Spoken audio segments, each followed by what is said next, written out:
Kadapa MLA Madhavi Reddy గారు మరియు మాజీ జిల్లా అధ్యక్షులు శ్రీనివాసరెడ్డి గారు ఏమంటున్నారంటే ఈ సంఘటనతో మాకు సంబంధం లేదా. నేను అడుగుతున్నా, మీకు ఎందుకు సంబంధం లేదు?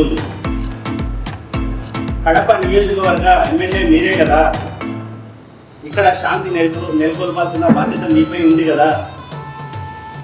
ఒక షెడ్యూల్డ్ క్యాస్ట్ కుటుంబానికి ఇంత అన్యాయం జరిగినప్పుడు దుష్టులు ఈ కార్యాన్ని చేసినారో వాటి మీద చర్య తీసుకుంటుంటే మాకు ఇవన్నీ చేయాల్సిన అవసరం ఉండేది కాదు కదా, మాకు అవకాశం ఇచ్చింది కాదు కదా. కాబట్టి నేను వినయముఖంగా ఇదే తెలుపుకుంటున్నాను, మీకు సంబంధం లేదని మీకు చెప్పే హక్కు మీకు లేదు. మీకు సంబంధం ఒక ఎమ్మెల్యేగా, ఒక రాజకీయ నాయకులుగా మనం